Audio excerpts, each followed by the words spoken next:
अस्सलाम वालेकुम मेरे सादा से पाकिस्तानी। मेरा नाम रेहान तारिक है और आप मेरा यूट्यूब चैनल और फेसबुक पेज देख रहे हैं। करोड़ हा दरूद आकाए दो जहां नबी मेहरबान मोहम्मद मुस्तफ़ा सल्लल्लाहु अलैहि वसल्लम पर।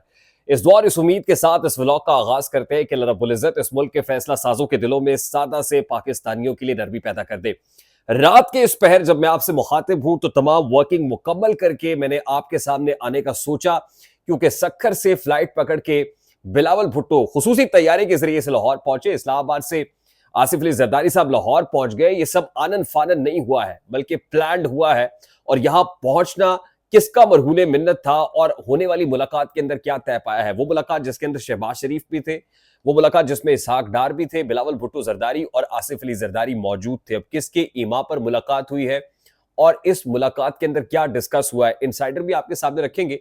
यूएस स्टेट डिपार्टमेंट, यूरोपीय यूनियन और यूके क्या कह रहा है, ये भी आपको बताने की कोशिश करेंगे।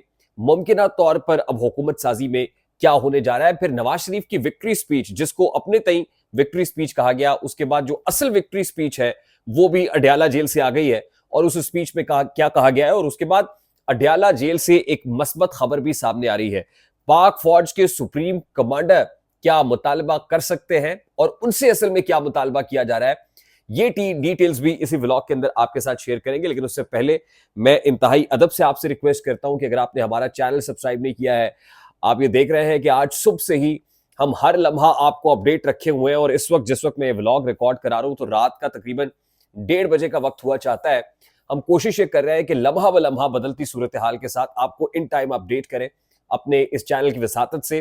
तो मैं इंतहाई अदब से, आप बहुत प्यार करते हैं और आपके प्यार का इजहार हमें दिखाई भी देता है, मैं इंतहाई अदब से दस्त बस्ता आपसे गुजारिश करता हूं कि अगर आपने हमारा चैनल सब्सक्राइब नहीं किया है तो चैनल को सब्सक्राइब कर ले। अगर वीडियो पसंद आए तो लाइक और शेयर करना इसलिए मत भूलिएगा कि जो इन्फॉर्मेशन हम लेके आते हैं वो आपकी वसातत से ज्यादा लोगों तक पहुंच सके। और अगर बेल आइकन प्रेस करेंगे तो ऐसी बहुत सारी वीडियोस आपकी निगाह से गुजरती रहेंगी।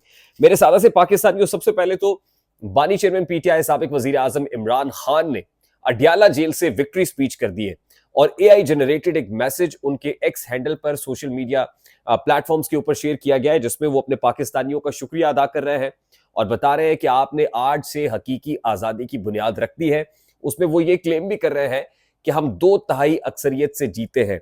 वो कहते हैं कि जी 170 कौमी असम्बली की नशस्तों पर Pakistan Tehreek Insaf backed independent candidate जीत रहे थे और कहते हैं कि उस वक्त नताइज को तब्दील किया गया जब हम 150 नशस्तों पर जीत चुके थे। तो पाकिस्तानियों को मुबारकबाद दे रहे हैं कि आप 2/3 मेजॉरिटी से, यानी 2/3 अक्सरियत से जीतने में कामयाब हो गए हैं। जिस तरह आपने वोट कास्ट किए हैं उसी तरह आपने अपने वोट पर पहरा भी देना है, पहरेदारी भी देनी है और अपने मौकिफ के ऊपर डट के खड़े हुए हैं।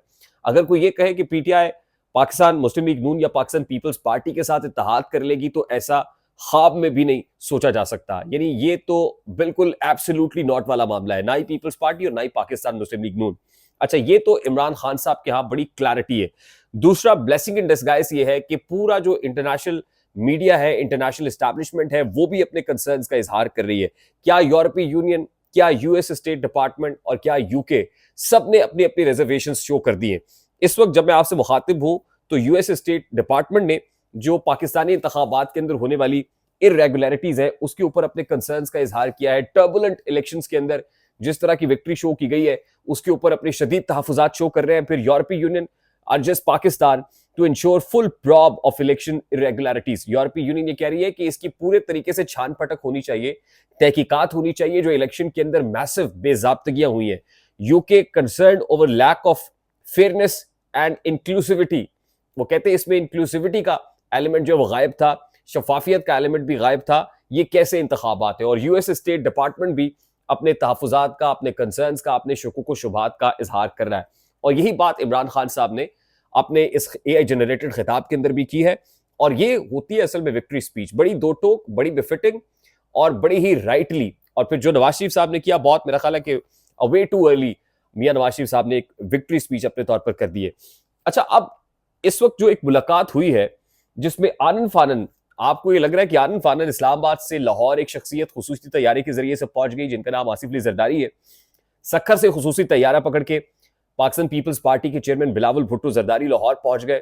क्या ये सब आनन फानन हुआ है, क्विकली हुआ है कि यहाँ मियां नवाज शरीफ साहब मॉल टाउन पहुंच के अपनी बालकनी से खिताब करते हैं और उसके बाद तैयारा उड़ान भरता है, इस्लामाबाद से लाहौर पहुंच जाता है, सक्खर से तैयारा उड़ान भरता है, लाहौर पहुंच जाता है और फिर आनन फानन शहबाज शरीफ और इसहाक डार भी पहुंच जाते हैं। अच्छा, मैंने आपको अपने अर्लियर व्लॉग के अंदर बताया था कि आप ये समझ लीजिएगा कि अगर बिलावल हाउस से आसिफ अली जरदारी रायगढ़ पहुंच गए या मॉल टाउन पहुंच गए तो समझ लीजिएगा कि फिर नवाज शरीफ मरकज में हुकूमत बना रही होगी।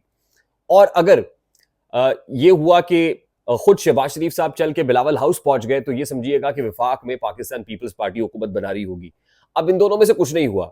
अब दोनों ने न्यूट्रल मकाम जो है उसकी सिलेक्शन की और दोनों लाहौर की एक बड़ी शख्सियत के घर में मिले हैं और बताया जा रहा है कि caretaker chief minister Punjab Mohsin Raza Naqvi साहब के घर में इन अहम शख्सियात की मुलाकात हुई है। यानी उस जगह पर ना सिर्फ ये कि शहबाज शरीफ पहुंचे, इसहाक डार पहुंचे, बल्कि बिलावल भुट्टो और आसिफ अली जरदारी भी पहुंच गए और एक न्यूट्रल वेन्यू चुना गया। अब इस न्यूट्रल वेन्यू चुनने के भी बहुत सारे जाहिर है कि इसकी ऑप्टिक्स भी हैं और बहुत सारी वजूहात भी हैं। अब ये मुलाकात कोई ना कोई कोऑर्डिनेट भी कर रहा है। देखिए, ये मुलाकात आइसोलेशन में नहीं हुई, बल्कि बहुत सारी फायर फाइटिंग के लिए कोऑर्डिनेशन भी, और ऑलरेडी कोई ना कोई कोऑर्डिनेट कर रहा था इस मुलाकात को। तो आप समझिए मेरी बात कि जो पावर ब्रोकर्स हैं या पावर सेंटर्स हैं वो भी इस मुलाकात के अंदर पूरी तरीके से ऑन बोर्ड है और वो इन दोनों धड़ों को करीब लाने की कोशिश कर रहे हैं। इन दोनों धड़ों के दरमियान जो मिनिमम एजेंडा है वो सेट करने की कोशिश कर रहा है। अब पाकिस्तान पीपल्स पार्टी इस वक्त बेहतरीन बार्गेन पोजीशन के अंदर है, बेहतरीन बार, क्योंकि मैं एमकेएम को उस तरह से नहीं देखता। एमकेएम के खालिद मकबूल सिद्दीकी को भी टेलीफोन कर दिया शहबाज शरीफ साहब ने और वो तो ऑलरेडी तैयार बैठे हैं क्योंकि वो भी पूरे तरीके से ऑन बोर्ड है। और जाहिर है वो कह रहे हैं कि भाई हमें बेहद खुशी हुई आपकी कॉल वसूल करके, आप जो कह रहे हैं हम वैसे ही चलेंगे। और जाहिर है जब पीछे से इंस्ट्रक्शंस बड़ी तगड़ी हो तो यही होता है। मैं आपको बता दूं कि इस वक्त आसिफ अली जरदारी साहब इस बार्गेन के अंदर जो मैक्सिमम अपॉर्चुनिटी है उसको कैपिटलाइज करने की पोजीशन में है। वो अब पूरे तरीके से हिस्सा बकदरे जुस्सा वसूल करने के लिए तैयार है, क्योंकि पीपल्स पार्टी बलूचिस्तान में भी हुकूमत बनाती हुई दिखाई दे रही है, पीपल्स पार्टी सिंध में भी हुकूमत बनाती हुई दिखाई दे रही है। पंजाब के अंदर ऑल्दो उनकी तकरीबन 10 सीटें हैं, इससे ज्यादा नहीं है, लेकिन पंजाब में पाकिस्तान मुस्लिम लीग नून उस तरह यानी बिल्कुल सिंपल मेजॉरिटी, बिल्कुल स्मूथ सेलिंग नहीं है, बल्कि Pakistan Tehreek Insaf backed independent candidates भी है। एक तो कट्टा खुलने वाला है और बहुत जल्द खुलने वाला है, क्योंकि बहुत सारे मामला अभी कोर्टों में जाएंगे, कचहरियों में जाएंगे। सलमान अकरम राजा का जो हल्का है वहां पर लाहौर हाई कोर्ट ने नताइज अनाउंस करने से रोक दिया इलेक्शन कमीशन ऑफ पाकिस्तान को। इस तरह के बहुत सारे लोग अभी फॉर्म 45 की इतने बड़े जो पाइल्स है, ढेरियां वो लगा के बैठे हुए और वो जाहिर है मामला कोर्टों के अंदर जाएंगे और पूरा इंटरनेशनल मीडिया और इंटरनेशनल एस्टैब्लिशमेंट भी इसमें ऑन बोर्ड है। अब बातचीत बड़ी मजेदार हो रही है। बजाहिर ये शो किया जा रहा है कि दोनों ही फरीकैन ने मिलकर साथ चलने पर इत्तफाक राय कर दिया है, यानी दोनों ये कह रहे हैं कंसेंसस के साथ आगे चलेंगे। अब बात यह है कि जो इंडिपेंडेंट कैंडिडेट्स हैं उनको किसके साथ जाना है। वो कहते हैं ना एक जरदारी सब पे भारी, तो आसिफ अली जरदारी साहब तो इंडिपेंडेंट कैंडिडेट्स को तोड़ने के लिए तैयार है और उनकी कोशिश भी यही होगी। देखिए, इस वक्त पाकिस्तान पीपल्स पार्टी अगर पाकिस्तान मुस्लिम लीग नून के साथ हाथ मिलाने को तैयार हो जाती है तो फिर पीपल्स पार्टी का जो रिवाइवल हो रहा है एंटी पीएमएलएन नारा लगा के पंजाब के अंदर, पीपल्स पार्टी को पता है कि फिर अगली हुकूमत जो है वो लेना मुश्किल हो जाएगा। और अगर ऐसा ही होता है तो मुझे नहीं लगता, नवाज शरीफ साहब ने तो 10 साल का कहा है ना प्लान, 10 साल प्लान के ऊपर हम अमल करेंगे, लेकिन इतना सीधा साधा 10 साल प्लान लग नहीं रहा है।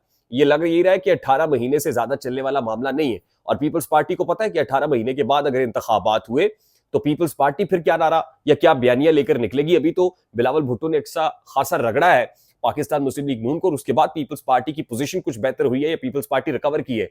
तो अदरवाइज अगर हाथ मिला लेंगे तो फिर क्या होगा। अब पीपल्स पार्टी मखबसे के अंदर है कि पीपल्स पार्टी को अगर हुकूमत में आना है तो Bilawal Bhutto at least deputy prime minister से नीचे कोई काबिल कबूल अमल नहीं है। आसिफ अली जरदारी प्रेसिडेंसी से नीचे कोई काबिल कबूल अमर नहीं है। बलूचिस्तान के अंदर उनका care taker full chief minister जाहिर है वो चाहिए, सिंध के अंदर पूरा चीफ मिनिस्टर चाहिए। आसिफ अली जरदारी साहब मैक्सिमम चीजों को कैपिटलाइज करेंगे, मैक्सिमम अपॉर्चुनिटी लेंगे। अब आप सोच रहे होंगे कि ऐसे में पाकिस्तान मुस्लिम लीग नून के पास बहुत कम स्पेस है, और बिलावल साहब ने तो ऑलरेडी कह दिया था कि मुझे इसहाक डार साहब जो है वो फाइनेंस मिनिस्टर नहीं चाहिए। तो कभी इम्कानात ऐसे हैं कि इसहाक डार साहब को फाइनेंस मिनिस्ट्री नहीं दी जाएगी और कहा यह जाएगा कि पीपल्स पार्टी जिस तरह की कॉम्पोजिशन चाहती है उस तरह की कॉम्पोजिशन बना के विफाक के अंदर दी जाए, जहां जहां जिन जिन पोजीशंस के ऊपर वो चाह रहे होंगे कि ये लोग लगने चाहिए। अभी 16 माह की पीडीएम हुकूमत के अंदर तो पीपल्स पार्टी ने पूरी ड्राइविंग सीट के ऊपर शहबाज साहब को बिठा दिया ना, लेकिन यहां पीपल्स पार्टी अपने मुताबिक फील्डिंग सेट करना चाहती है। मैं आपको यह बता दूं, ये खबर अभी दे रहा हूं कि पीपल्स पार्टी अभी ऑपोजिशन बेंचेस पर नहीं होगी। वो इसलिए नहीं होगी कि पीपल्स पार्टी जो है वो अपने तई तो जाहिर है बैठना भी चाहेगी, लेकिन एस्टैब्लिशमेंट नहीं चाहती कि पीपल्स पार्टी ऑपोजिशन बेंचेस पर बैठे, बल्कि एस्टैब्लिशमेंट ये चाहती है कि पीपल्स पार्टी भी हुकूमत का हिस्सा हो और कोई ऐसे स्टेबल गवर्नमेंट बने कि जिसके अंदर जो फैसला है वो सेंट्रलाइज्ड हो, एस्टैब्लिशमेंट तनाबे खींचे और कुछ इस्तेहकाम की तरफ जाए। ये अब उनका अपना सोचने वालों का प्लान है, लेकिन पीपल्स पार्टी को बहुत सोचना पड़ेगा और अगले सेटअप के लिए यानी अगले 2.5 साल के लिए मैंने आपको बताया था ना कि एक फॉर्मूला 4 है जिसके ऊपर काम हो रहा है, और इस फॉर्मूला 4 के अंदर जो मामलात है वो ये है कि पहले 2.5 साल पीएमएलएन लेड कोलिशन को दे दिए जाए और अगले 2.5 साल Pakistan People's Party led coalition को दे दिए जाए। कोई ऐसा अरेंजमेंट है जिसके ऊपर दस्तखत किए जाएंगे, जिस मफाहमत के ऊपर दस्तखत के साथ, साइंड अंगूठे के साथ, लिखत पढ़ रसीद खाता किया जाएगा और उसके बाद कभी इम्कान आते हैं कि दोनों एक साथ इत्तेहाद के अंदर बैठ भी जाएंगे। अब बात यह कि पाकिस्तान तहरीक इंसाफ का क्या होगा, तो खान साहब ने तो ऑलरेडी कह दिया कि पीपल्स पार्टी और पीएमएलएन के साथ हम नहीं बैठेंगे, तो कभी इम्कान आते हैं लाइकली कि पीटीआई को ही ऑपोजिशन में उतारेंगे। अभी तो कहा जा रहा है ना कि इंडिपेंडेंट्स बहुत सारे तोड़ लिए जाएंगे और ये होगा, लेकिन पीटीआई का एक अच्छा खासा चंक ऑपोजिशन के अंदर रखा जाएगा। अब कुछ लोग ये बात कर रहे हैं, आज लतीफ खोसा साहब ने कहा कि सदर मुमलिकत डॉक्टर आरिफ अलवी जो है उनको आर्टिकल 45 का सहारा लेना चाहिए और इमरान खान को रिहा करना चाहिए। अब सदर मुमलिकत सुप्रीम कमांडर है, पाक फौज के भी सुप्रीम कमांडर है। बहुत अरसा पहले भी लोग ये कह रहे थे जी आर्टिकल 45 का सहारा लेके प्रेसिडेंट आरिफ अलवी इंपावर्ड है, सदर है, वो इमरान खान की रिहाई का परवाना क्यों जारी नहीं करते। मैं आर्टिकल 45 पढ़ के जरा सुना देता हूं।